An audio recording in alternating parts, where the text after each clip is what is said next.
Hey y'all, welcome to my channel here on YouTube. This is the Knit Girl Magic podcast and you are watching episode 7. Charity and make whatever, from your fashion to your comfort. Anything you need, know she got it covered. It's like magic. Never doubt the passion, thread the work, never lacking. Take notes, needle mover out of habit. Knit Girl Magic. It is so nice to be back in front of the camera talking about my knits for round 2. This is the second time I am recording this episode. The first time I did it, my camera was blurry and I am a perfectionist. Not only that, I did a really bad job of speaking into the mic, so I'm just going to try to do it better. My husband is downstairs with Aubrey, our littlest one, so he's keeping her entertained. Hopefully he doesn't kick me out of the house for doing this again. Just kidding, y'all. He's very sweet. And Aiden is away for the day. He'll be home soon, so we're just gonna try it again. Today is Sunday, September 24th. It is the second day of fall, and it has been about almost 2 months since I have posted a podcast on YouTube, so I'm really excited to be here today. Before we get into the knitting, if you're new here, my name is Charity, and as you've gathered, this is a podcast all about knitting, and I am from a small town right here in North Carolina where I live with my wonderful husband and our 2 children, Aiden and Aubrey. What have we been doing? I'll make this quick, just in case you've been wondering what we're up to. The last time I posted a video was not in the middle of summer vacation, but we were nearing the end of our summer vacation. Since then, we have started school. We had a delayed start to school. I'm a teacher, by the way. So when I talk about school, I talk about it in terms of school for my children and school for me. So we had a delayed start to the year. It was an unprecedented event because of a mold situation that occurred in multiple schools across our school district. So we actually got an extended summer vacation and it was really, really nice. And that's pretty much all we've been up to. We were just enjoying our last little bits of summer, wondering, do we go to school? Do we not go to school? We were, doing all of our fun things, squeezing everything in until we had to go back. And we've been back in school for about 2 weeks. And right now we're just trying to make it. We're just trying to make it, trying to get back into a routine of things and, manage everything that we need to do at home and at work. Aiden's in soccer. We're busy. In the meantime, I have been knitting whenever I can get a chance to knit.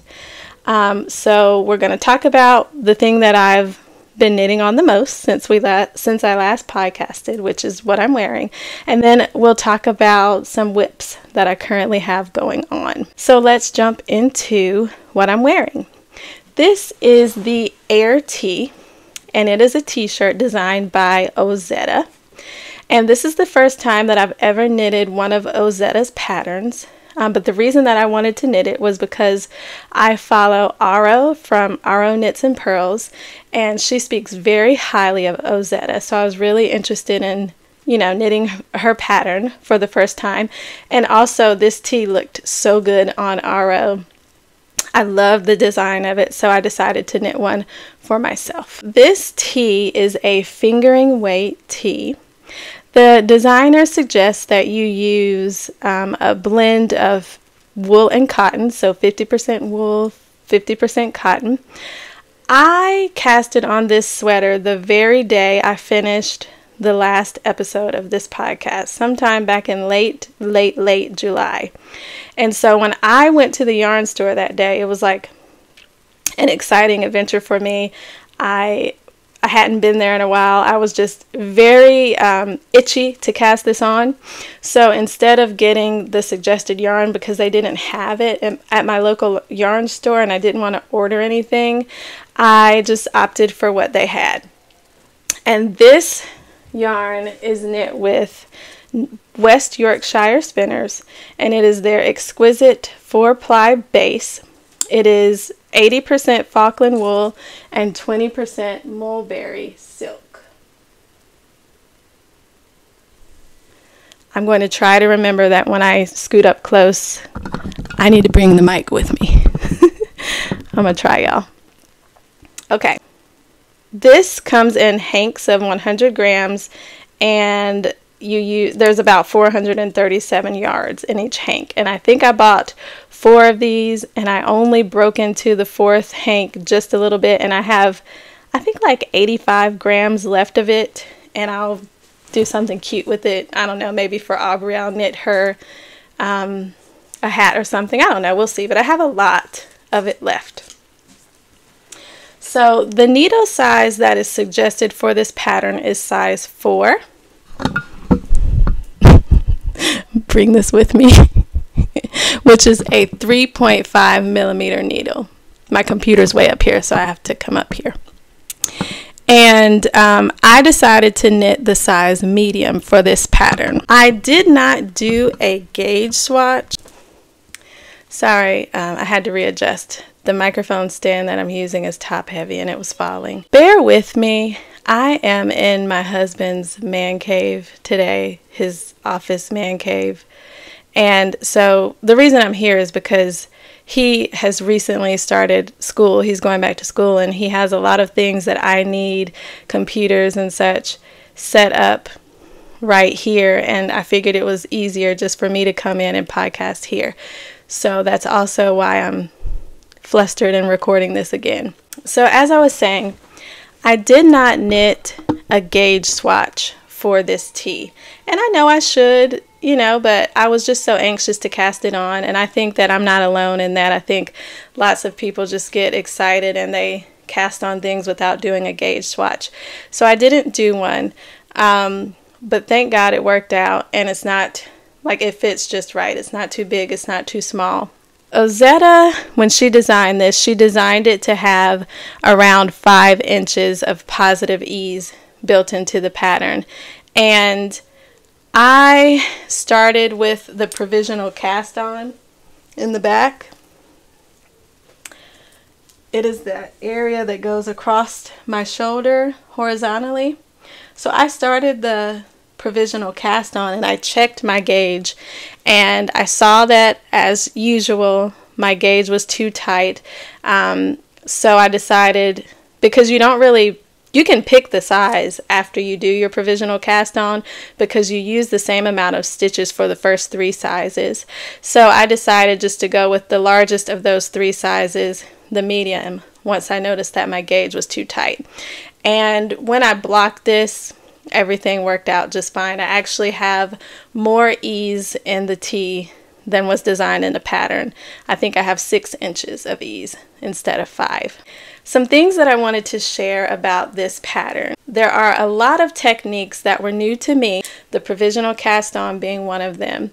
And I was a little bit nervous to do that just because in all of the podcasts that I've watched, some people choose to not do it because they feel like it's too complicated to learn, and other people just kind of talk about it like it's a challenge. So I'm always up for a challenge, actually. So I went to YouTube, watched maybe 2 videos on how to do it, and I was able to pick it up. Another new to me technique was the I-cord bind off. I couldn't think of it at first, the I-cord bind off.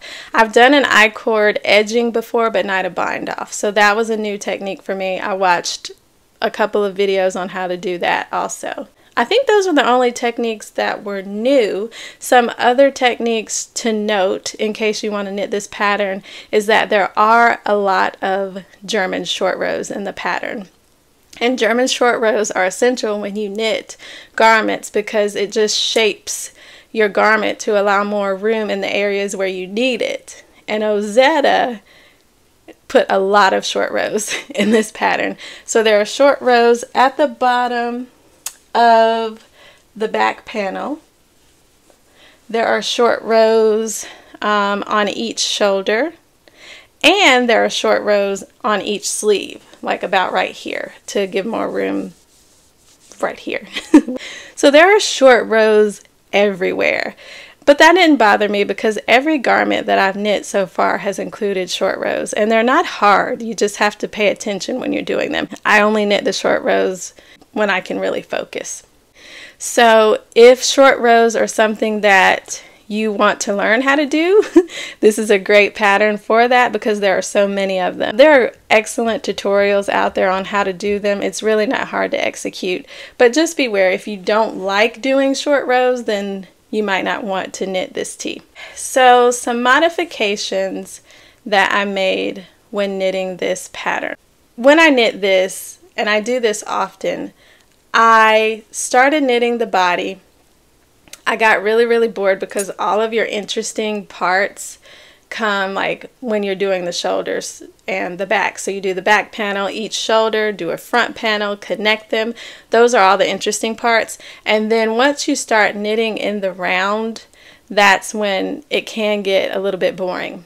So for me, I started with knitting the body, got bored, knitted this sleeve, and then I did the I-cord bind off. And what I noticed was that it was starting to roll. And Ozetta also mentioned in the pattern that you might want to go down a needle size when you do your I-cord edging or your I-cord bind off so that it doesn't roll. So I knit this sleeve and then I went down a needle size to a size, oh, I forgot to say. So when I did knit the sleeve, I went up a needle size here. And the reason that I do that is because my arms are just, I need more room in my arms, in my tees and my sweaters. So I'll often go up a needle size when I knit those. So I did that, went to a size 5.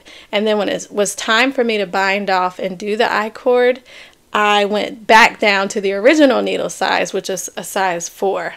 And that helped with the rolling of the sleeve.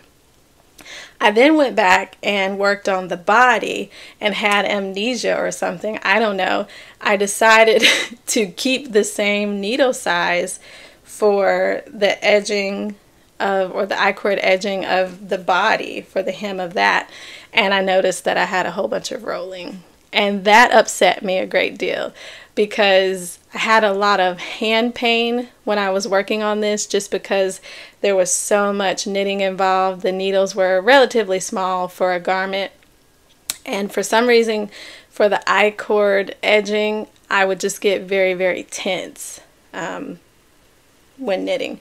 So for the hem, I actually ripped it out. So I picked up stitches maybe about 2 inches away from the edging, and I ripped it back, and then I re-knit it, and I decided to do a ribbed edge. Don't know if you can really tell. Excuse my popping bones.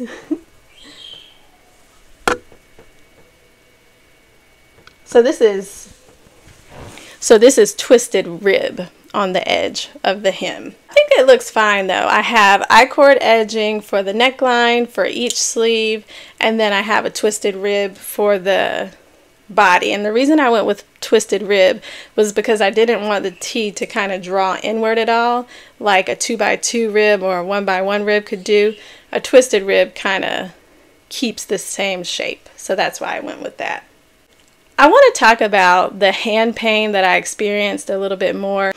It could be the fact that I gave myself a deadline for this tee. There was no need for me to do that, but I just decided that I wanted to knit this by the time school started, which, thank the Lord, we went, 2 weeks later. So I did end up meeting my deadline, but I guess I was just knitting way too much, way more than I normally would. So I had a lot of hand pain. But I think that it wasn't just the fact that I was knitting a lot and knitting on small needles. I think that I had a lot of hand pain just because of my lifestyle in general. I don't knit that much. I mean, maybe I was knitting a lot because I was on summer vacation. But in general, I do a lot of things with my hands throughout the day. I have a ton of hair, as you can see.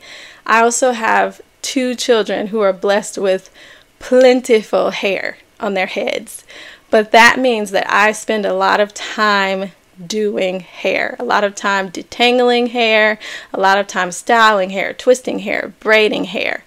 And so I think that me knitting on this, trying to meet my deadline that I set for myself, and doing all of the things that I need to do for my children with their hair, my hair, regular household chores, like I just noticed that everything I was doing, I was having a lot of hand pain, all those things combined. So I've tried to problem solve so that I can continue to do this craft that I really love to do. One thing that's not knitting related that I've decided to do is to allow Aiden to go to a hairstylist and get his hair done. Just every few weeks, I'll wash it, detangle it, but the stylist will do the twisting part. That worked great. It just gave me so much freedom. And my hands have felt a lot better since I've done that. So I'm still responsible for, of course, doing my hair and Aubrey's hair, the baby. But also, another thing that I've done to kind of help with the hand pain, because I know this is not a new issue, it's not an anomaly, you know, lots of knitters have hand pain, is I subscribed to and followed on Instagram the Knitting PT here on YouTube. Can't think of her first name right now, I'm so sorry.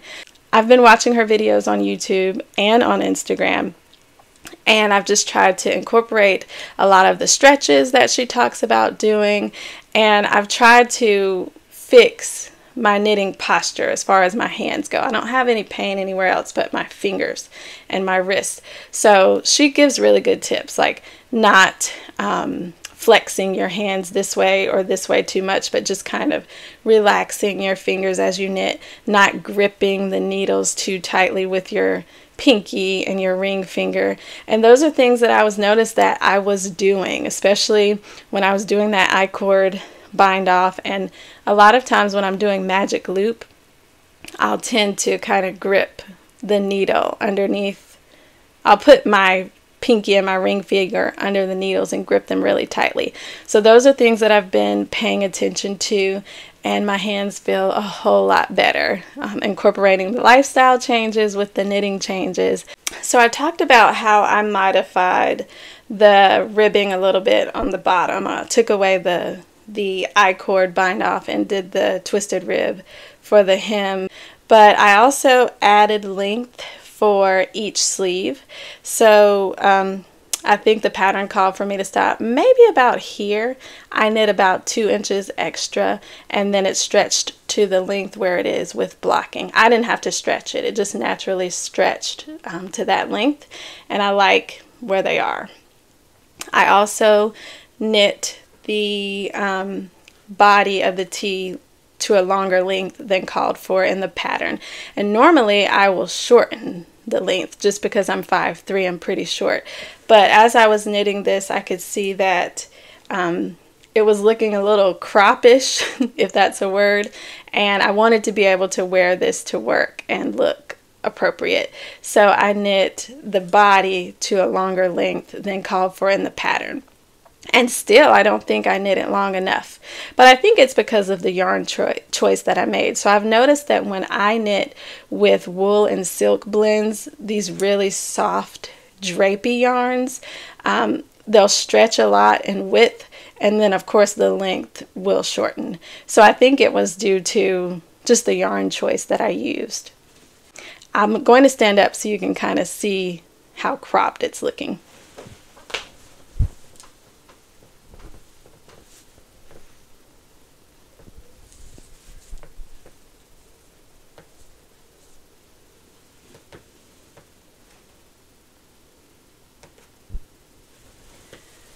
So I'm at home, and I wouldn't allow my shirt to be this cropped with these shorts. I wouldn't wear these shorts to work anyway. I'm a teacher, but what I'm trying to say is this is fine for at home, you know, it being the cropped length that it is. But when I wear this shirt to work, I'll wear it with high-waisted jeans on a Friday, which is what I did the first time I wore this tee. So if I wear this with high-waisted jeans, when I lift my arms, you know, I still look professional and appropriate for work. The last thing that I want to say about this pattern is that I thought it was really, really well written. and I do plan to knit more patterns from Ozetta in the future.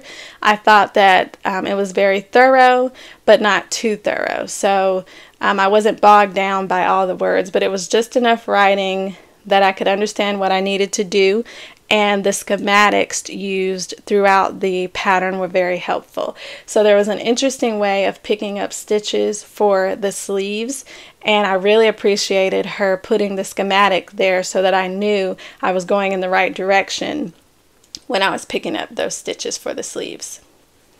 And that is the Air Tee by Ozetta. And now we'll move on to some works in progress.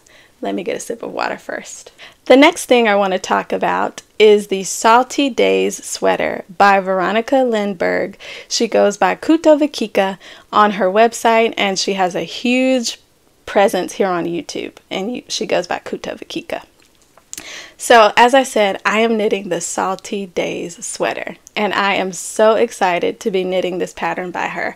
I've never knit a pattern of hers before. This is my first one, but I'm so excited. She is just an incredibly intelligent designer. She's very creative, and her videos are just amazing. They really inspire me to want to make the things that she makes. I am surprised though that I'm making this pattern from hers because it is a textured sweater. And I never really thought that I wanted to knit a textured sweater. I get a little bit impatient when it comes to knitting cables and things like that. But she just really inspired me to knit this one. So I watched her entire tutorial that goes along with the pattern before I ever bought the pattern on YouTube. And I was hooked. I'm like, I have to knit this sweater. I don't care if it's textured, I have to knit it. But by the time I finished watching it, I was like, this is totally doable for me. Like, I don't want anything too intricate. I can't handle that. I have too much going on. But this pattern has just enough going on that it's not difficult. It's not too easy. It's just enough for what I need. So the pattern features a lot of ribbing. She calls it the ribbed stitch. I think it's just a combination of knits and purls. And then a beautiful little eyelet section and a diamond section and a cabled section. And you just repeat that on the back panel, on the front panel, and then you connect and knit in the round. And that's what I love about it, is those are all techniques that I'm very comfortable with knitting, but I'll still get a very beautiful textured sweater that looks like it was complicated when it really, really wasn't. So the Salty Days sweater is knit with a DK weight and a lace yarn. But Veronika suggested that you could also use a worsted weight yarn to get the same effect. I'm not really in the mood to knit with lace, which obviously you would use like a mohair. I'm not really in the mood to knit with mohair right now, so I decided to knit with 100% wool in a worsted weight. Alright, I couldn't find my tag. I got it now. So the yarn that I chose to use was Wool of the Andes, and it is their 100% Peruvian Highland wool, and like I said, they're worsted weight. This is from Knit Picks, and this is the colorway Tranquil. Let me get the yarn so you can see what I'm talking about. In the colorway Tranquil, and these come in 50-gram balls with 110 yards each. I bought, I think, about 12 of these because I wanted to knit the size medium, and I think I'll have more than enough. But the cool thing is that they sell this on Amazon. It's a commercial yarn, so I shouldn't have a hard time finding this if I need more. And like I said, I decided to knit the size medium for this. The pattern calls for you to knit a size that's going to give you at least 6 to 8 inches of positive ease, and I kind of had a hard time picking out a size for me after making my gauge swatch. So I actually knit 2 gauge swatches because I wanted to make sure that I would be on gauge when knitting all this texture. I wanted to make sure everything fit right. and because you're just supposed to knit gauge swatches to be a good knitter. So here's the first one. And for the first one, I used,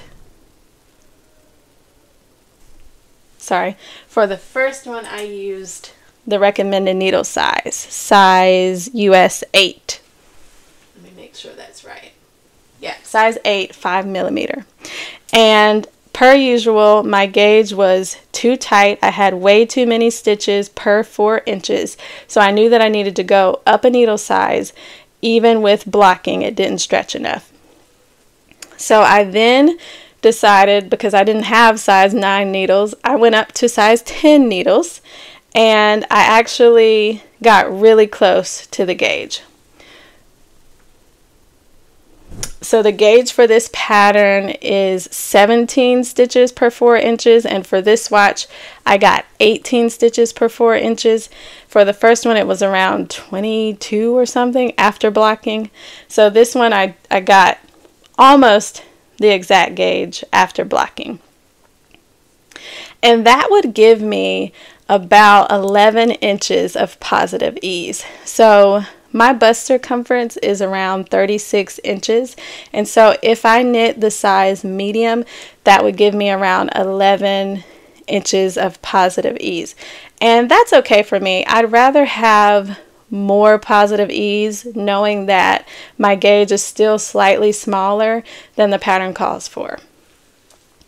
And also, I noticed that Veronika was wearing a size small and it gave her 10 inches of positive ease, and we don't look alike.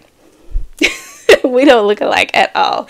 I don't know if anybody else considers when you're looking at projects on Ravelry, the people who post their images, or even the designers, if you consider like their body type and your body type when you're picking a size and when you're choosing your gauge and all that. But I figured I would rather knit the medium and have a lot more positive ease with my smaller gauge than knitting a small and it being too small, or just not having enough ease, So anyway, let me show you my progress so far.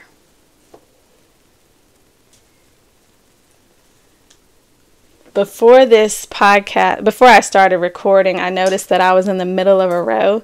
So I finished that row so that I could show you. I'm going to show you this way. Pea pie.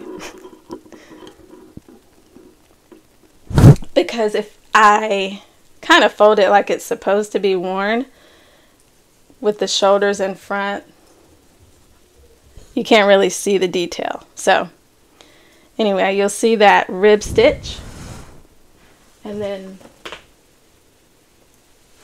let me bring my mic with me.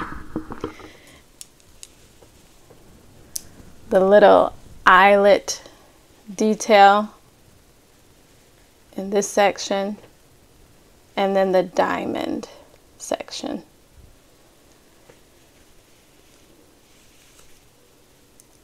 That's the back.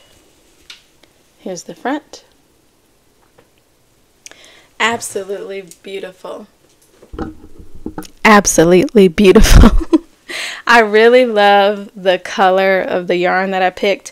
I've been in a season, I think, where I've been wanting to gravitate towards neutrals, and with this garment that I'm wearing, the Air Tee, and this, I decided just go for the color, and I'm really glad that I did. I will say that I was nervous about the diamond section of this pattern, as well as the cabled section that's going to come up. So what I've decided to do is just put in a lifeline where those sections are.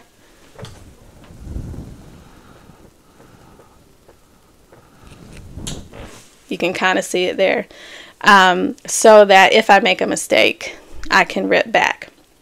Because lace is not as easy as just laddering down and, picking up stitches to fix your mistake. And that's why I've never knit it. Because I like to be able to fix my mistakes. But I think if I add in lifelines every couple of sections, I'll be fine. And that's something that I really like about this pattern, is she she organized the pattern into sections. And so once I'm done with one section, I'm like, okay, I know I have this coming up. Let me make sure that when I sit down to knit this section, I'm focused. I put in my lifeline. Let me make sure that, you know, I'm knitting while the kids are busy or the kids are sleeping, and I can really attend to the pattern. So I really liked that she organized the pattern this way. And another thing that I'm doing is I printed out the pattern, and you see my little Crayola pencil in here. Every time I knit a row, I mark it off.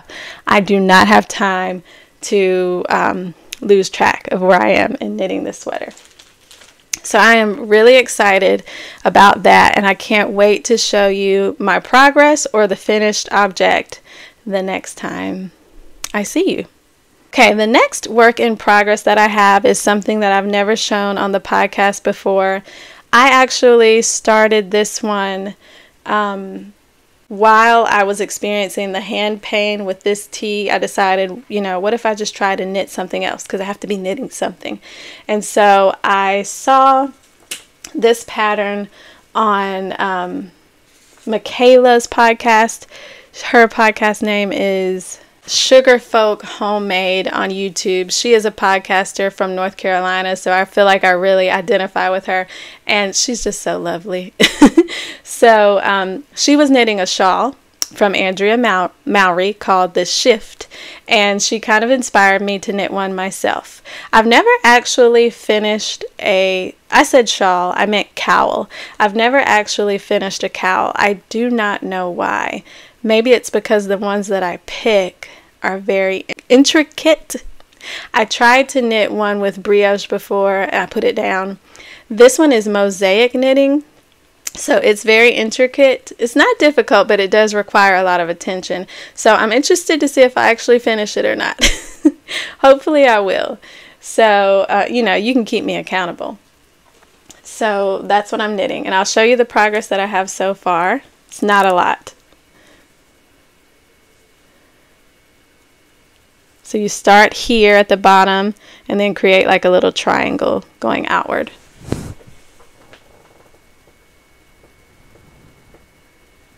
But it's very, very pretty. And like I said, I started this when I was trying to, you know, just knit on something when I was finishing this. And I mean, it didn't really help. My hands were hurting. But I'm excited to try something different. And mosaic knitting is not like color work in that you'll knit with multiple colors across a row, but you're only ever knitting with one color on each row, and you're just slipping the stitches from the previous row as you go in the other color, if that makes sense. So for this cowl, I decided to use just some leftover yarns that I had. This is from my sweater that I knit recently, the Harlow sweater. And this is from a sweater that I knit last year. This is Malabrigo Rios in the color Grease. This is Barocco. I can't remember the colorway. They're both, I think this one might be a worsted. This one might be a DK. And then I haven't used this yarn, but it was yarn that I just wasn't sure what to do with. This is Malabrigo yarn as well. Their sock base, and the colorway for this one is Teal Feather. And I don't know if these colors go together. I'm really bad at like matching colors. I'm just really bad at it. I think Aiden knows more color names than I do. I'm bad at it. But Michaela was saying that you can pick any weights of yarn and mix them together in any colors, and they're just pretty much going to look good together. So I'm trusting Michaela on this one, and I'm hoping that these look good together and that my cowl will end up being as beautiful as hers was.